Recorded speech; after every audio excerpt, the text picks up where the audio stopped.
Hey there, Reg here from Nuts and Twigs. Today we're baking a delicious, healthy vegan banana oatmeal casserole with no refined sugar and oil. Begin by grabbing a ripe banana and mash it in a medium-sized bowl.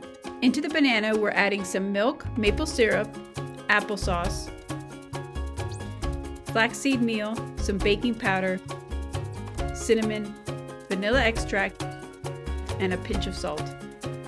Whisk everything together until well combined. Now fold the oats into the milk.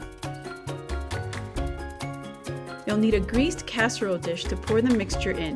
Give it a nice smooth over with a spoon. When you're ready, let it sit for an hour or overnight in the fridge before baking. An hour if you're in a rush or overnight if you have the time. When you're ready, preheat the oven to 375 degrees Fahrenheit and let your oatmeal bake for about 30 to 35 minutes until it's golden and firm.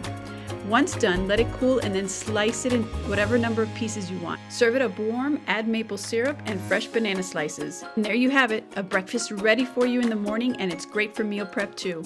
Visit nutsandtwigs.com for details. Thanks for watching. Happy cooking!